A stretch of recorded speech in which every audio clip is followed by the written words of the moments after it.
look, it's going to be it's going to be a free for all Yeah. on the Democrat side, just like it's going to be on the Republican side. I expect on the Republican side you're going to have probably at least 8 to 10 people, throw their hat in for presidential run. We're probably going to have 3 people from Florida. Governor DeSantis. You think DeSantis is going to throw his name in there for president? I He think, must. I think he's definitely. Look, he's the most popular governor, in the country. He took us through COVID. You think like if a rock star status? Well, Yeah. He's raising. What are DeSantis' chances against Trump? You think? I think it's going to be a tight race.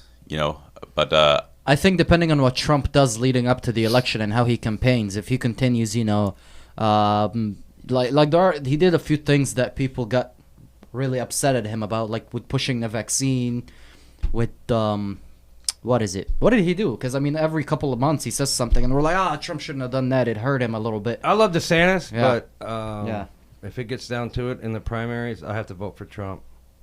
Because they hate him so bad. DeSantis is probably going to come close runner-up, and then he might be his VP, because that's usually what happens. I don't know. That'd be unbeatable. I don't know. I don't think DeSantis wants to be VP? second seat to anyone. Yeah, but he's only got to do it for 4 years, and then he's a shoo-in for the next time. Because VP usually runs for president. He could be VP for 4 years, president for 8 years. He could remain governor. He could remain in the White House for, well, I guess the vice president doesn't live in the White House, does he? No, vice president lives at the Naval Observatory. In the Naval Observatory. Oh. But, Governor DeSantis could remain in the governor's office, still running with the number 3 state in the nation for economy. Number 1, obviously, in our hearts. We believe Florida's number 1, but the number 3 economy in the nation. So again, why wouldn't he stay there? And he's one of 50. He stays at rock star status. You know why I voted for Trump the first time?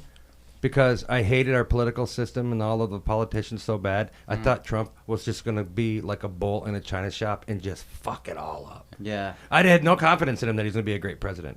He was a bull. Yeah.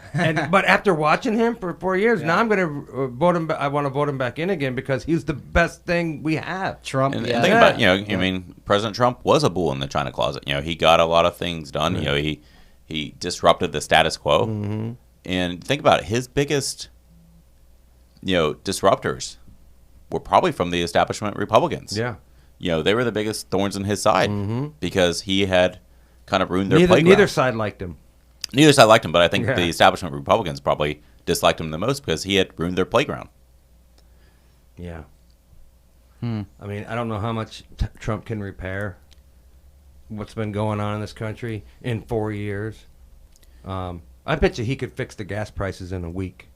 Look, the quickest. Look, you could. I know it's a long slide to get the prices back down, but he can do the right thing. So remember, gas prices are based on futures, oil futures. So you have 2 things going on here. You have the Keystone Pipeline that's been stopped by executive order. What happens when Trump gets in there and starts construction on it again? It's only got 8 months to finish it. I know, but watch. So the oil that's drilled today and pumped today, we don't see it for 3 months at the gas pump. Because it takes that long to process, transport it, refine it. But no doubt, prices will start coming down if it's based on futures.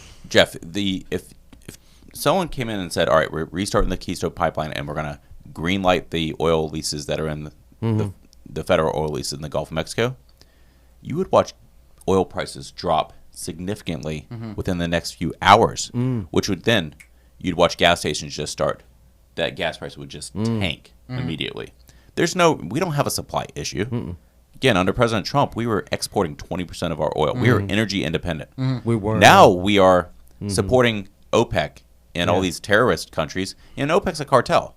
Let's call them what they are. Yep. They're a cartel of terrorist supporting countries who hate us. Yep. Who want to see harm, but they have no problem taking our money. Speaking of oil reserves, we picked on Russia, and Russia is in OPEC, and they stick together. They're a clan. And that's why prices are so high. It's not the gas station. We're speaking of not having a problem with oil. Joe Biden just shipped our oil reserves to China and the EU. How is that not treason? Like, legitimately, how is that not treacherous? That's called being compromised. You send us that oil, or we're going to show everybody what you did. Yeah. That's being I was surprised. Right? I mean, again. Why are you sending I think to there's China? enough compromising between him and his son out there. crazy. So, Yeah, they've Yeah. done enough to sell Yeah, this country out. Those are our emergency reserves, too. I don't so- understand how there's not some sort of federal agency that sees that as clear treason. That means they're all compromised. All the executive departments, all the federal policing agencies, the CIA, the FBI, they're all compromised. Well, and, If that's this just slide- and there's yeah. a good reason why we have to elect, Yeah. conservative Republicans to Yeah. the House to gain control of the House Right. in November, but then also so we can start holding him accountable Right. and holding his agencies accountable. Let's cut the funding to his agencies. Once we control the House, let's start cutting the funding. Yeah. Because again, Biden, he's got us on a pathway to destruction. Yes. Anytime you vote for a Democrat, you may as well be voting for a death nail Yeah. in your coffin. There's not one thing that they're going to do that's going to help us or make America good. No, they're Make our lives better. look, Joe Biden and Washington politicians on both sides of the aisle are so out of touch with reality. I bet if you ask them all what the price of gas is right now, I bet 80% of them would fail that test. They're millionaires. They don't care.